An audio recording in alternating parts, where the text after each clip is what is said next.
Other for me that say, it is so here, Miss Huye. And I pay my jarring her by, and I'm a bomb who buy, answer my veteran say.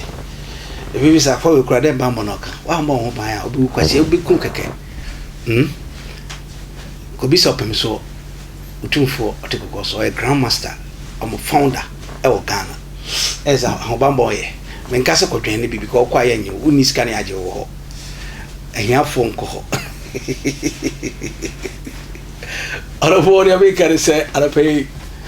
when young couple to Napasa Cassian in Cromwati.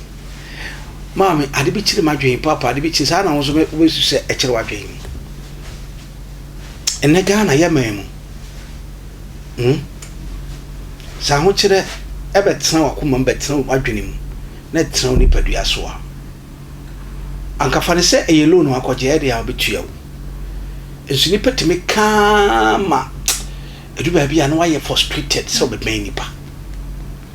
anka ho kire so de anka mane nka nipa ho na ho na nyame fa so de kire nyansa o de yesua nyansa yesua bibi e francis nya be sie sebusika nanso eba unya obi no watufu unya obi no ahye wonkuran na emu nyame bɔ no ho musuo no se bi be dia ho kira che ne nsese fuma che wasasa de ache nipa gure ni mase ache ma me ebra wonni bi ni busuani bi ahwehwew ona me no kase ebra wonni bi ahwehwew ene de awurade hu mobɔ no ye wadom no che wunhyira kitua bia anzi ni fa sha se ebodi mbone ena we de wakoji siketulu akoji okotwene okot okotwene grandmaster oye eliminati ay hwan Lord Aduna oh mama papa anka tamu na me di hia no kan me nwini momu tamu ame hwade ya maton kubeda maton paste da yogurt me pia trokoda aton yogurt ya fra bi aleki chese meat pie ade acheso madam fu bi ni introduce yogurt adwuma chese be fra na pia ana pere me ka chese me yere se me hu sa broda na me mana betre me fie didi sa obra na ma pesika jalo kan ko because me won kaye oni mi bi ni awo ya ma mi bre bi ni ya mi feu benanka me hwe na ma ye bi de esi anan so mi hu ni awo ya ma mi bre bi ni eye me fe ebra ye ko school na ni huma pa na ye obi ya kas mass scholar we ye mass scholar we ye English scholar we ye agric scholar mi ko school subject na me ya de ye mi nu pe ni aka nyina me mpe agric and a mass and a pe na me yade na aka nyina me mpe na technical intimi wo manage mo aye ho manage afuom ho adwuma because agric na me sua no na I know something about it nti me ye good wo ma me bra me do afuom pa na me won twetwede na me tini su no me nya boafo bi na ka sa tampo me hio bi aka chem se be ye yie eno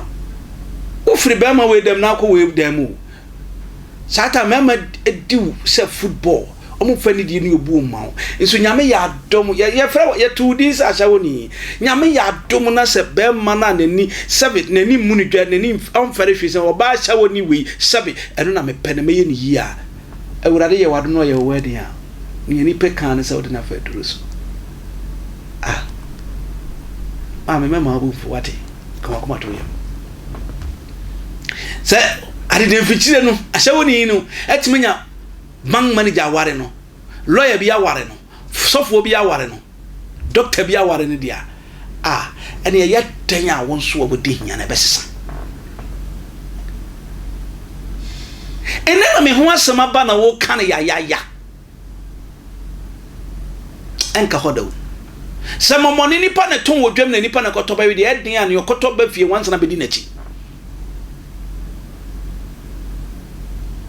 sana na kwanja mama nyame ya hyeme ne onyam ntimitimi kanya sasam kira wodi a ene ye tea ho so bi ba bedi nsem wakanya sasam kira obi ye nua ba ma ya nanse obo boxing I say friends why bones you. Oh, we near. Baby, I know feeling light in you. Can you? She knew ho of your poor background. I'm sure brother na mede no na bra pototo me media na me hwe baby amafa. Mama obi Kaneshi station to Mama obi market to 1111. Kopie kawkudi. Pick from Newtown. Mama ma da so the bench so ache o. E ya tumbi. Ne tin hira ketwe na wa sha ase bo mi di mbone se me ya okot. Me mfira wurade. Ah. Da bi oni nyame be ye no oka kire wa wonte ase eso ene ye obaka kire me ya hommoni nyina pani. Higher Attention TV wate. Bomode se video be maka obi nsa ne osu ne woso kai. Nyelira so nyon foma no se ne da so ho. Ka kire no. Sa bana ji video ne ti enku hu. Enka kire ho se nyi yita. Me odi for back to back me ka kire se be yi. Ka kire ho se obetimi aye. Papa Apostle Kojo Safo. Ose ka kire ho se obetimi aye. Papa nyame hira. Any motivation message. Papa ma hwe na mo bebre. Ana me dia nante. Ose nipa bia osase so ade bia betimi aye. Emu hu abomfia. Ye nipa dua na yetuntum na ya twene de fita. Papa onsam kwa kire o. Ena wa mama kwanya me so me ka bia kire obi. Mama na wo ye mistake kwa kan o secret kire obi. Wo ye mistake. Oko kan o secret a kire obi. Ah, ni aka ni keep wate. Mesrawo. Ni aka ni keep. Keep sasam no. Me pese wo be keep asam no. Waka ba ko se memma no tena enche no wagyawo. Abana menim ne esiye na akoka sasam ne kire obi. Nti na amani pa nya wo secret. Ona mo tena ba bia na oka se oba we ni memma ne yusu. Emma wa ba mu muda. Masadi ni meka odi hu because we nipa. Se mama na yusu na dampo odi a meka odi hu. Na ewurade be hyase afie akire na odi ani onya bia pa abeto so. Woni ndi e be fro odi fo na yere no. Ah? Me se be fro odi fo no na yere no. Se what yase na woti ma ewurade. Na me pasa o ka kire o kra na se it shall be well. Mama, waswade akwachini sa ufa jeni no waboka, ufa watermelon no waboka, koko no waboka. Ni awobeye bia waboka. Koko ayedi nsuru hu mono no kra waboka. Mama, onyame ahyese o se beton ade o. Papa obe nyame ahyese o so odi fo bi ba ba ware wo. Enti wo ko ba bi na ko fra de wontimi ntua. E ka bi wo ho wantua kura ya da ye. Mani pa ne bedi watam. Sha ebe wi atire no na opewa no me ka se bra na mintimi mi nibi no mitimi fra aduane sa na da nya me pagya ne sa me ya ayeforo no ne me fra de wo ne nchen no obeyi na mfi mi fritim ah ne me fra de wo ne nchen no obeyi na mfi mfidi oso a ahutim amfifiri sa ne nya me be yo onyame ba manwi bi aba ho ama wo sifam na wo kwa o wi de akura be kasa ma wate abrante o wi de be kasa ma wo so wasum nipa unya ye ya me pesa me ka chon se masa ba kwa meta kan se abo krama so ye na do ye na kronfo ba wo so a obedi de ma wate on de ho asie se ka nipa na nya wa ye dia se ka nipa na nyi ntum dia me presa obama nipa ji watum me wurade mo nyi ntum because any party utum sa wo ya yori betwa wo kan wa hwa ba no madurawu wa hwa ba kan no adurawu ana pe me kanya asasam bi kire ma me mo abu mfuate fa bi tase ne sa obanyansafo tase na wo tase a e be dan ye hye ne onyam me pesa wo tema se se enye sa na pe me tia ha twetwa aso wo tu confiche bebre ni pasa wo mafi utrimo ote maame ye ne enyi ye na nipa nso nte wase da be yi no wo nya si abro sensi wo pese wo ye okot nso kwa woni ba bi ye wo akwase adwumi ni ba bi ye wo enso ni pe tak me ye wi ama nipa yam hye wo mo maame wo ye wi obama nipa yam hye wo mo wo ye ye bama nipa adwini mayam kesene o se awurade fa ne bo wonto ne ntem oto ye no osefo bi na som awurade pagya wate o I say nsunsuan ba na wasi fence was all the block no what the bufo bi ne ahode bi bu fence wo ni gu awurade di wo nhira ma wa che se ne me wo ho kwan se me to aye nnwuma anka beto mom me to aye nnwuma cry sorry ba oh mom me to aye nnwum cry sorry ba ye beto hallelujah ye beto hallelujah hallelujah hallelujah hwe awurade di nhira ne bere wa che na osefo bi na si kwan enti awurade nyankopon soma abofo no anadwo no bebu ban no ti omu bu ban no woman ni hweka omuntimi nkoto omuntimi ntosment because awurade yi wa ho kire na komo omuntimi ntimi fa labor no asan be si fence wo ne biu eya dan a odi ma yenye concrete mo so one day awurade be ma na abupu oya baba wasi so ho ofenti ni pa nyina sa wasai ababa o te ho so obahwe ho so baba ho bra no eso o mema sika na oje timiu orofo onyame di asem ya suma me sana pemi kanjero me fa motivate you ma me ho ofe oga na wo problem but mema ni pam ma wo bomu si yeso wa sey a wo de wonimu ni pedua nse won sey ba man so ye bo mo ba so ye bo mo oba so ye be ma property ba ma ye na masaso si ye ma property o mu kiti ese handbag ndi yesu oba se ya hwan ne omoko hwan no sabe ebru hwan ne omoko da eye meme ya me pacho me biewa no nka so ba bia sabe ko wa wo ka so ba bia sare ye ntisika nya ho ade enso ko dan kurunchi ade kine ye sika ma wa ne okwa asha wo nso ko gina ho ye tisika ma no woni ni nyina ye pew ye me se tie sa asem we yi o tie nya zakasa we yi me se ni okwa asha wo oh se brother maybe 2.5 ansa ne mada wonso de yenya ho ade akoda nkunchire wonso de abare ma 3 million ho na okwa asha wo kasiem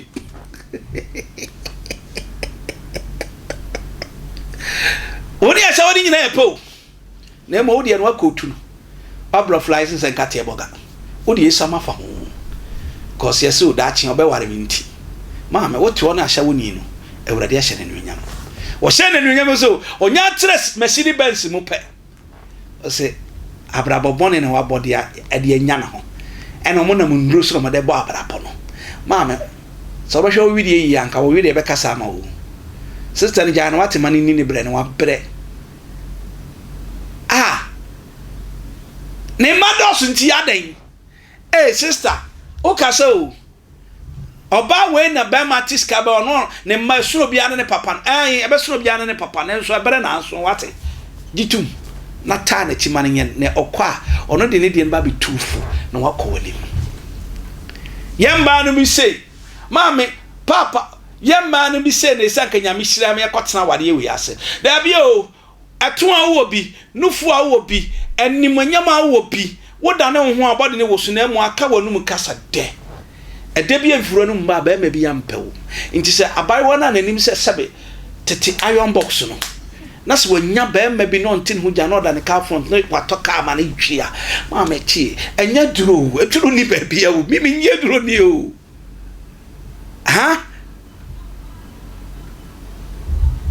what you say now so dia fa duro so eduro be na si so be kakasa pa kire be ma so be ma ba ma ni unyam so be di ba ma ni eduro be na si wi obi tra TikTok obi tra Facebook e ma ni hia ne do ho men ka say Facebook fudo e ho ne nyame afhwe so fa obenya ne dofo nipa nyina be hu na ni unyam because bro no te so ne fa ni unyam bi ama no what the be ma no so wura fi am o ka ho asem there be you sene ene tipa ya to be ma bi so a o chena wo de ne be God is my baba ye ene na wanya nwi na ari afin no mu je se nwi ni obi tirim se hu na asem ne kokko tipa forobra kokko tipa forobra hwe ne wono nsan ne no nya ne peso ba no mu na mu adwendwen bi ne ahokyere bi na ato no so ene wantima nkotunfo na ne nyankopon hye ne nunyam pagya no e ma ne nan ne bo wiri mu efim ba mu bi ndi asa ko de wakofrem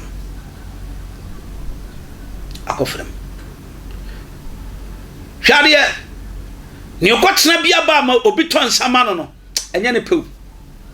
abanisa driver ni okita car no yes ma owura no ono ankasa nya ye obeto bi na emu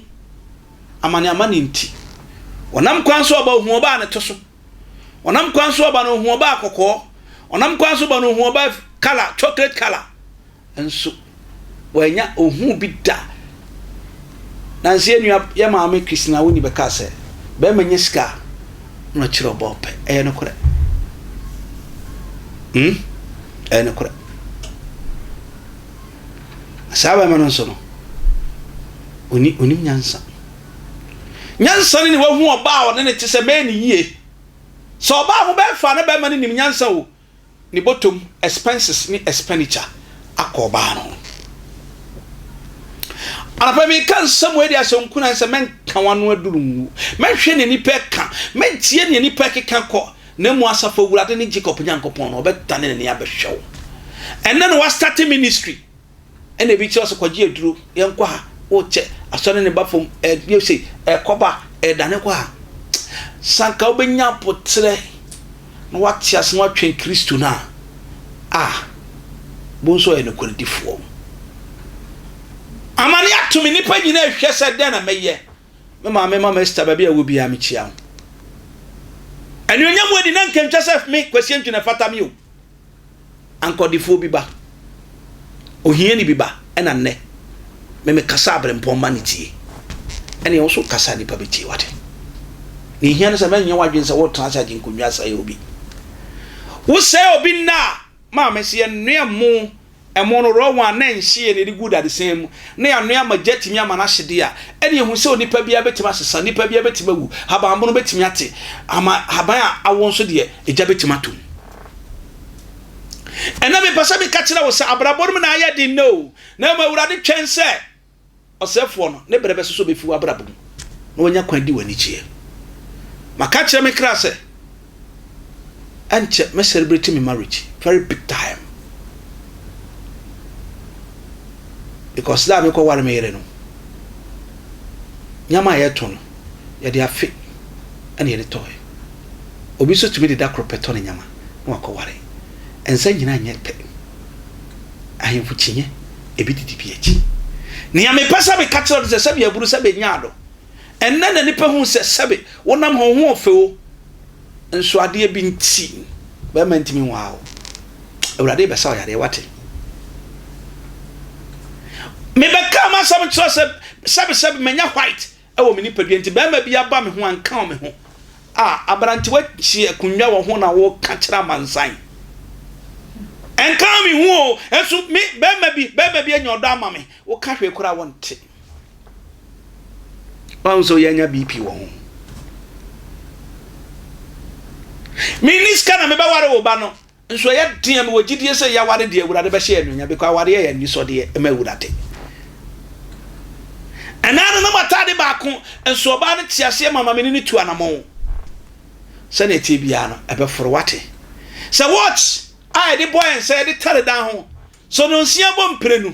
na no wotwe bom prenu dia ene e dia ba ko wo mu a eyemetia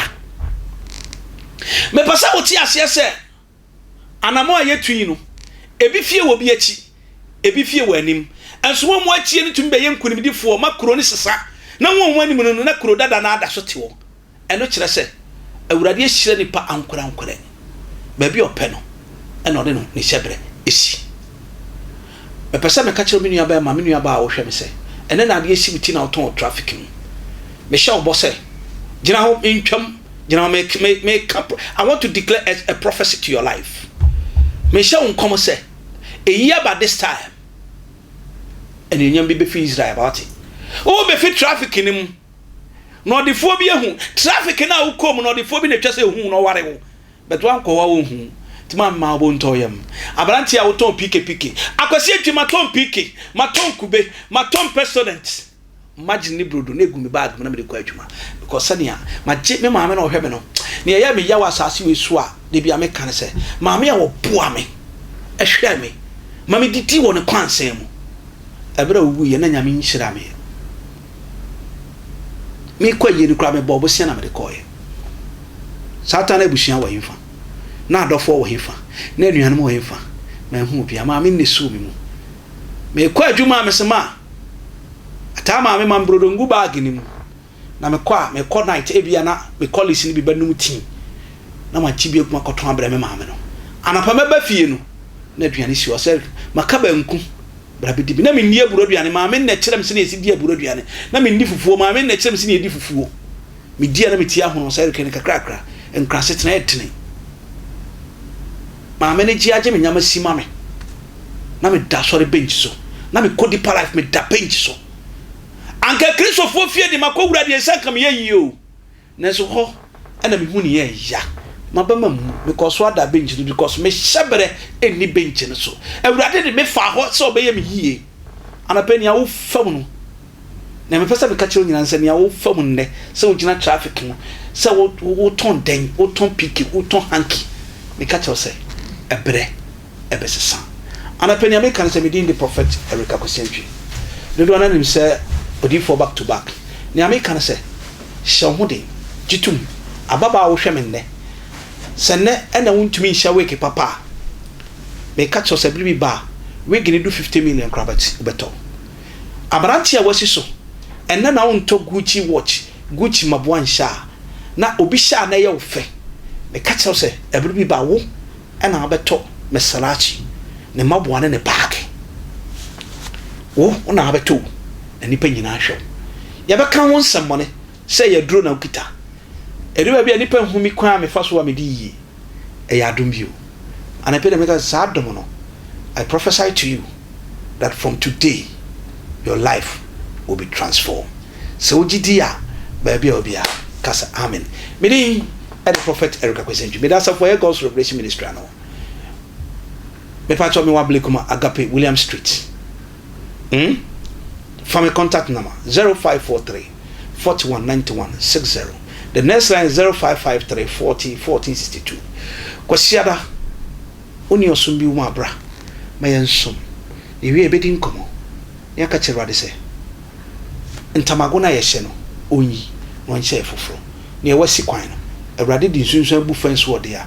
oma yensu ni tumi emu ya hamfio na nani onyam emara ne yensu yensam fatabi manhwe ne nipa ka fa ho you're still a child of God. Accept it and move on. But that's it. Bye bye.